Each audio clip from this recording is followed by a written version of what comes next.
मुबशरा गुस्से में पागल हो जाती है और रायान पर चीखती चिल्लाती है और गुलदान उठाकर मारने लगती है कि इसका बाप जाफर आकर इसका हाथ रोक लेता है और दोनों आपस में झगड़ रहे होते हैं। फिर जाफर जबरदस्ती मुबशरा को इसके कमरे की तरफ भगा देता है। रायान को बहुत गुस्सा आता है और कहता है कि काश मैं आपका बेटा ही ना होता। आप हमेशा इसे तरजीह देते हैं, मुबशरा ये मुबशरा वो, इन सब में मैं कहाँ हूँ। जाफर रायान के मुंह पर थप्पड़ मारता है, जिस पर वो चिल्लाता हुआ ये कह के निकल जाता है कि आफरीन है मेरी इस माँ पर जो तलाक के बाद मुझे इस घर में अकेला छोड़कर चली गई। साइकी है आपकी बेटी, इलाज करवाएं इसका।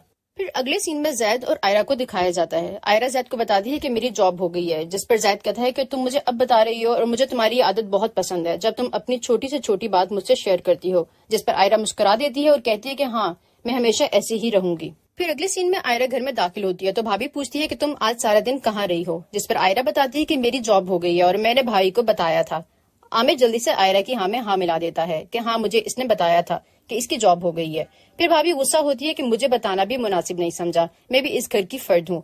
ये सब करना होता है तो पहले बता दिया करें, एंड टाइम पे रिश्ते वालों को बताकर जरूर तस्लील करवानी होती है। ये सुनकर आयरा अपनी भाभी से एक्सक्यूज करती है कि मुझे याद नहीं रहा। जिस पर भाभी और भी ज्यादा गुस्सा हो जाती है कि झूठ मत बोलो, तुम्हें हमेशा सब याद रहता है। सच तो ये है कि तुम शादी करना ही नहीं चाहती हो। तुम चाहती हो कि भाई कमा कमा कर लाता रहे और भाभी बना बना कर खिलाती रहे। तुम जैसी नखरे वाली लड़कियां सारी उम्र कवारी घर में बैठी रहती हैं, मगर अच्छा रिश्ता नहीं आता। इसी तरह बर्बादी हुई किचन में चली जाती हैं। फिर अगले सीन में आसिफ जैद को अपने पास बुलाता है और इसे कहता है कि मैं कुछ दिनों के लिए दुबई जा रहा हूँ। मैंने एक प्रोजेक्ट की फाइनल डील लॉक करनी है, जिसके लिए मेरा जाना वहाँ बहुत जरूरी है। एक फाइल जैद को पकड़ाता है और कहता है कि तुम्हें जाफर के घर जाना पड़ेगा। मैंने जाफर से कहा था कि स्ट्रेस मत ले और कुछ दिनों के लिए छुट्टियां ले ले ऑफिस से। वहाँ जाकर इसे साइन करवा ले और इसे स्कैन करके PDF मुझे सेंड कर देना। जैद फाइल ले लेता है और ओके बोल देता है। फिर अगले सीन में जैद जाफर के घर जाता है और मुबशरा से मुलाकात हो जाती है। मुबशरा जैद को थैंक्स बोलती है कि उस दिन तुमने मेरे लिए बहुत कुछ किया, मेरे लिए ब्लॉगर्स के सवालों का सामना किया, मुझे प्रोटेक्शन दी और फिर मेरे पीछे मुहिब के घर गए और इसके हाथ उठाने पर तुमने इसका हाथ रोका। जिस पर जैद कहता है कि ये कोई बड़ी बात तो नहीं, तुम्हारी जगह कोई और भी होता तो मैं ऐसा ही करता। जैद के ऐसे जवाब पर मुबशरा मूड बनाकर चली जाती है। अगले सीन में हिना को दिखाया जाता है जो नाश्ते की टेबल पर मुहिब को आवाज देती है। वो नाश्ता कर रहे होते हैं कि दरवाजे की बेल बजती है और इनकी सर्वेंट एक कागज का लिफाफा मुहिब के हाथ में थमा देती है, जिसे खोलने पर पता चलता है कि मुबशरा के घर वालों ने 12 करोड़ के हीरे और होम फर्नीचर गबन करने का जुर्म आयद कर दिया है। इसे सुनकर मुहिब की माँ और हिना बहुत परेशान हो जाती हैं। मुहिब कहता है कि इनके कहने से जुर्म साबित नहीं हो जाता और मेरी नौकरी की आप फिक्र मत करें, एक कंपनी नहीं तो दूसरी कंपनी हायर कर लेगी, मैं एक क्वालिफाइड इंसान हूँ। हिना रोने लगती है कि ये सब मेरी वजह से हुआ है। मुहिब की माँ कहती है कि नहीं बेटा, कमजोर लोग वक्त आने पर अपनी औकात दिखा देते हैं, तुम तो बहुत अच्छी बेटी हो।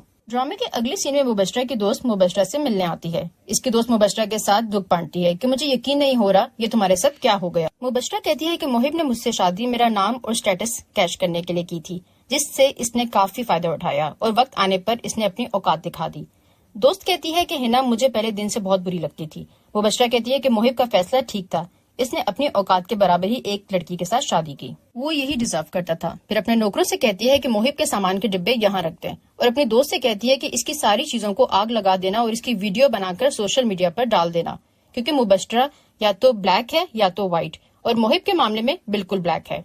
अगले सीन में आयरा अपने ऑफिस आती है, जहाँ इसकी मुलाकात एक सीधी सादी लड़की से होती है जो आयरा से बेतकल्लुफ होने की कोशिश करती है और इसे बताती है कि तुम मुझे अच्छी लगी हो और अपने सीक्रेट्स बताती है कि मैं शादी करना चाहती हूँ मगर मेरी फैमिली शादी के लिए नहीं मानती। जिस पर आयरा इसे एक्सक्यूज कहती है और अपना काम निपटाने की बात करती है। इससे अगले सीन में कशमाला मुबशरा से मिलने इसके घर पर आती है और रायान से मुलाकात होती है।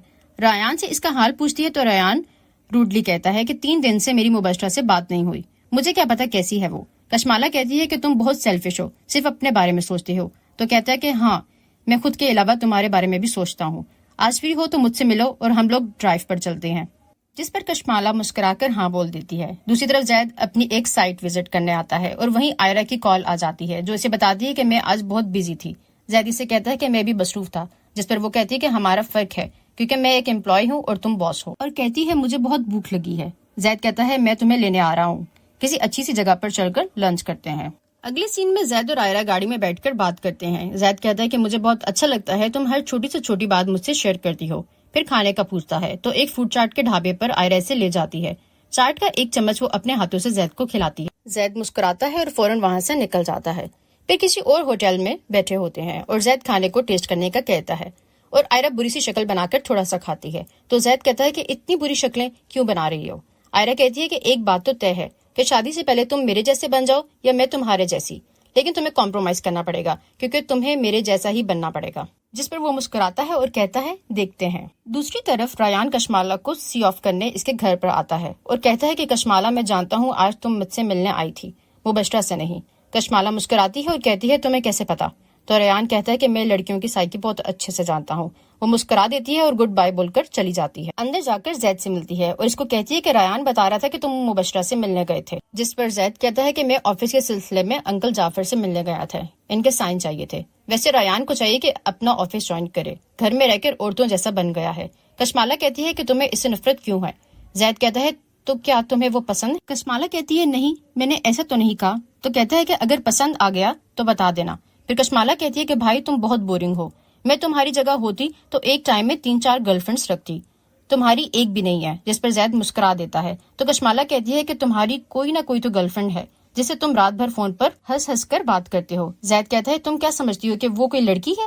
اس کے جواب میں کہتی ہے ظاہر سی بات ہے، کوئی ہیلپ لائن پہ تو کال نہیں کرتے ہوگے تم۔ تو پھر موڈ بنا کر چلی جاتی ہے کہ تم بہت بورنگ ہو بھائی۔ اگلے سین میں ناشتے کی ٹیبل پر مبشرہ اور ریان کو دکھایا جاتا ہے۔ مبشرہ اپنے باپ سے کہتی ہے کہ آپ کو دوبارہ آفس جوائن کرنا چاہیے، میں بالکل ٹھیک ہوں۔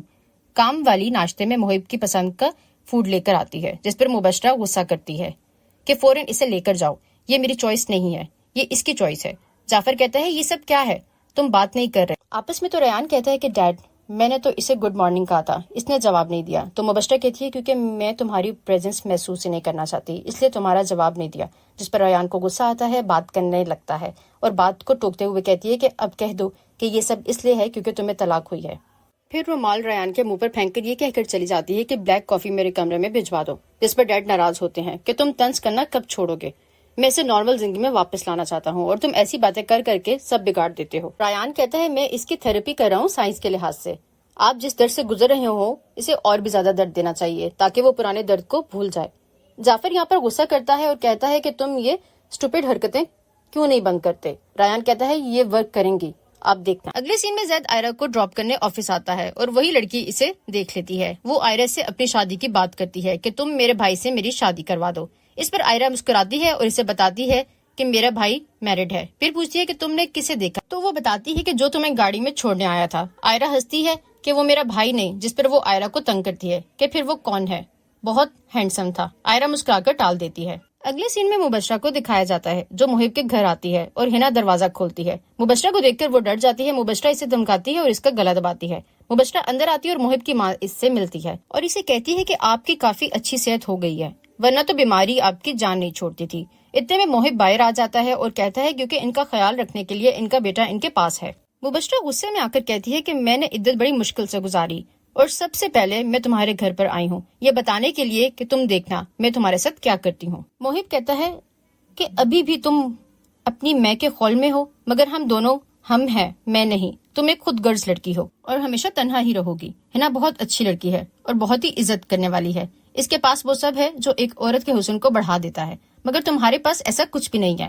اس پر مبشرہ کہتی ہے کہ میں جانتی ہوں اس اونچی ہستی کو جو بہت کمزرف نکلی، دوست کے شوہر پر نظر رکھی اور اسے دھوکہ دے کر شادی کر لی، یہ ہے اس کی ایمانداری۔ مبشرہ کہتی ہے تم دیکھنا میں تم دونوں کی زندگی اجیرن کر دوں گی اور یہ عورت خود تمہیں چھوڑے گی، جس پر محب ہنستا ہے اور کہتا ہے کہ ایسا کبھی نہیں ہوگا اور اگر تم سمجھتی ہو کہ میں اسے طلاق دے کر واپس تمہارے پاس آ جاؤں گا تو ایسا بالکل نہیں ہے۔ اس پر مبشرہ کہتی ہے کہ 4 سالوں میں تم اتنا نہیں جان پائے مجھے کہ مبشرہ کبھی کسی کے اترن نہیں لیتی، میں اپنے اترن یا تو اسے دے دیتی تھی یا پھر پھینک دیتی تھی، میں کبھی بھی تمہیں اپنی زندگی میں واپس نہیں لاؤں گی، مگر تم دونوں کو جینے کے قابل بھی نہیں چھوڑوں گی۔ جس پر ہنا ڈر کر رونے لگتی ہے اور کہتی ہے کہ آخر تم چاہتی کیا ہو؟ تم نے ہمارے گھر کو عذاب بنا رکھا ہے، کبھی محب کو سارا دن تھانے میں بٹھا کر رکھتے ہیں بنا کسی بات کے، کبھی چوری کا ہم پر الزام لگاتے ہیں تو کبھی سارا دن پولیس باہر کھڑی رہتی ہے، ہمیں بدنام کر کے رکھ دیا ہے۔ جسے سن کر مبشرہ خوش ہو جاتی ہے اور طنزیہ تالیاں بجاتی ہے۔